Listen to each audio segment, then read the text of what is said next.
Good morning students. आज हम पढ़ेंगे कारक। कारक इंग्लिश में हम इसको बोलते हैं केश। अब ध्यान से ये पैराग्राफ देखना है। यहाँ पे बच्चों, एक शब्द को दूसरे शब्द से जोड़ने के लिए कारक का प्रयोग किया जाता है।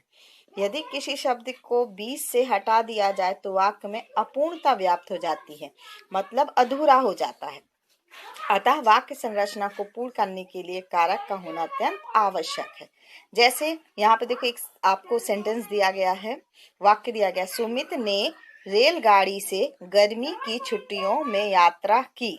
अब इस वाक्य में देखो, आपने ने, से, की और में ये आए ना शब्द, तो ये क्या संज्ञा, क्रिया और इस शब्दों को जोड़ रहा है। ये जो भी हमारे ने, सी, की मतलब देखो संज्ञा है तो संज्ञा को इससे वस्तु से जोड़ रहा है। इसी तरह यात्रा कर रहा है, मतलब क्रिया क्या कर रहा है, तो क्रिया को भी छोड़ा। तो इससे क्या, अगर हमने हटा दिया तो ये हमारा वाक्य अधूरा हो जाएगा, शब्द वाक्य संरचना बिगड़ जाएगी।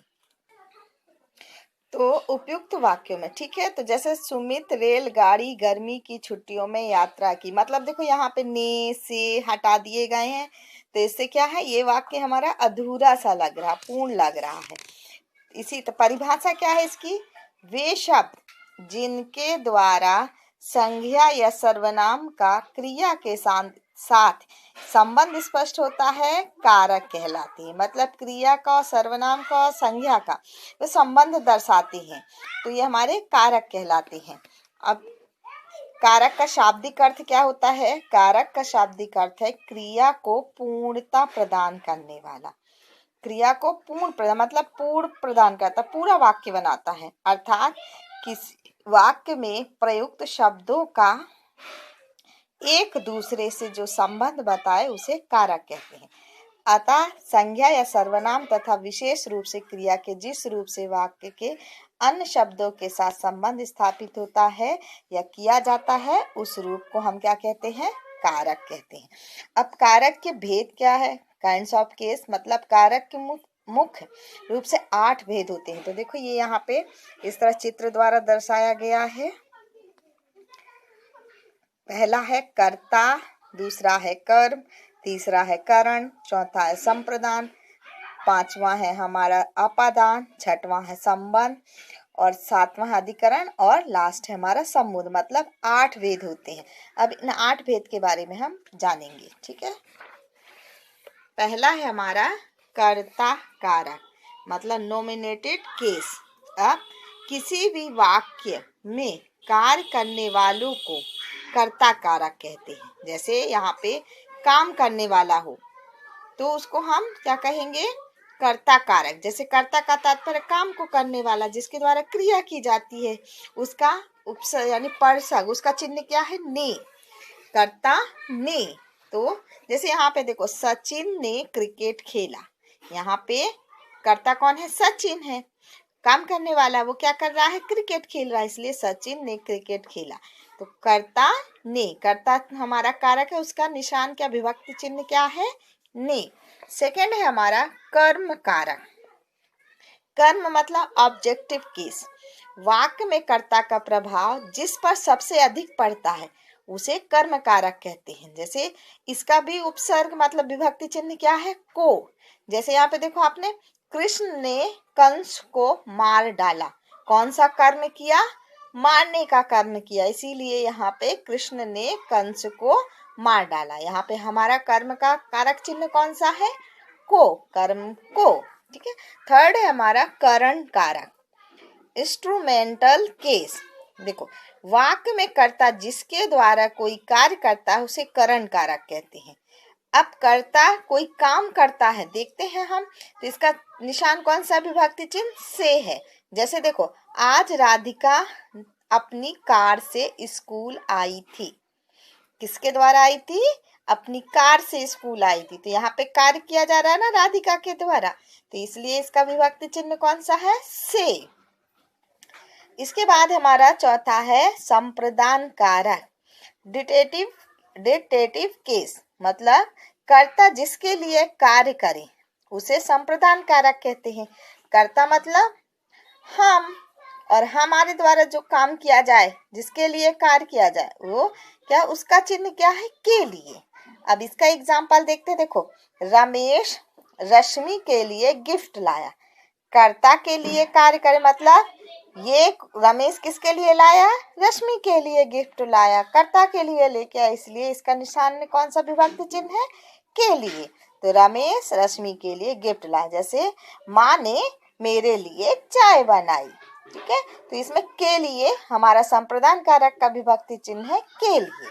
इसके बाद है फिफ्थ वाला हमारा, फिफ्थ है हमारा अपादान कारक, मतलब अबिलेटिव केस, जिसमें कर्ता का किसी वस्तु से अलग होना पाया जाए। अलग मतलब अलग होते हैं, दो भाग होते हैं, जैसे अलग हो रहा है उसे, तो उसे अपादान कारक कहते हैं। अपादान कारक का निशान कौन सा है, से। जैसे मीरा ने पेंसिल बॉक्स से पेंसिल निकाली। पेंसिल कहाँ थी, पेंसिल बॉक्स में थी, और जब पेंसिल बॉक्स से निकाली तो मतलब अलग हो गई। तो यहाँ पे अपादान का कारक चिन्ह कौन सा है, से। अब यहाँ पे ध्यान देना, एक आपका करण कारक में भी आया है से, और अपादान कारक में भी आया है से। तो यहाँ पर जब आप उस सेंटेंस को देखोगे, वाक्य को देखोगे, तो उसमें से पता चलेगा कि वो आपका अलग हो रहा है। से मतलब वो अलग कर रहा है कोई सी भी चीज को। जैसे अभी आप बुक्स पढ़ रहे हो, हाथ में बुक्स पढ़ रहे हो, और बुक्स आपके हाथ से गिर गई, मतलब हाथ से अलग हो गई। तो जहां पर अलग होने की क्रिया पाई जाए, अलग होने का, तो वहां पे हमारा अपादान कारक होता है। और जहां पर हम उससे बैठ, यानी वो हमारे साथ में ही रहती, जैसे मैं मोबाइल से आपको पढ़ा रही हूँ, तो मतलब मोबाइल मेरे हाथ में है, तो से मतलब मेरे हाथ में है, यानी वस्तु मेरे हाथ में, इसलिए यहाँ पे करण कारक आएगा। और जहां पे जुदा हो गया, अलग हो गया, वहां पे आपका अपादान कारक आएगा। ठीक है, आया समझ में। इसके बाद हमारा संबंध कारक। संबंध कारक है जिन शब्दों के द्वारा किसी वस्तु व्यक्ति का दूसरे व्यक्ति के साथ संबंध दर्शाया जाए। संबंध मतलब ये तो आपको पता ही रहे, संबंध मतलब रिलेटिव से रिलेटिव होता है। जैसे तो इसका चिन्ह है का, की, के, और रा, रे, री। इसमें आपके 3 दिए हैं, और रा, रे, री भी आता है। यहाँ पे मैं लिखे दे रही हूँ, रा, रे, री। जैसे मेरा, मेरी, इसी तरह आएगा ना, तो ये हम पकड़ेंगे इसका। तो जैसे यहाँ पे है, देखो, यह मेरी बहन का बैग है। किसका बैग है, मेरी बहन का, मतलब संबंध दर्शा रहा है कि बैग किसका है, मेरी बहन का है। तो यहाँ पे हमारा विभक्ति चिन्ह क्या है, संबंध कारक का। अगर यहाँ पे का नहीं होता तो रा हम देखते, ये वाला शब्द देखते, तो ये भी हमारा संबंध कारक में आता। ठीक है, इसके बाद हमारा अधिकरण कारक, 7th है। जिस संज्ञा रूप से कार्य के आधार, स्थान या समय का पता चलता है, उसे अधिकरण कारक कहते हैं। अब यहाँ पे देखना, संज्ञा रूप से, संज्ञा मतलब हम, हमारे कार्य का आधार या स्थान है, हम क्या है, उससे पता चलता है। तो इसका हमारा चिन्ह क्या है, में और पर। 2 चिन्ह है इसके, में और पर।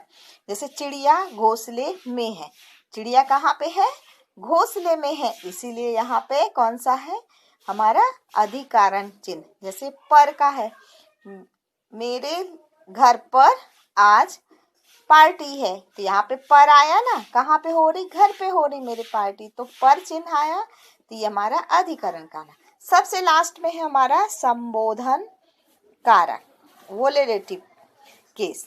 संबंध कारक संबोधन कारक में आता है जिस संज्ञा रूप से किसी को पुकारने या संबोधित करने का पता चलता है, उसे संबोधन कारक कहते हैं।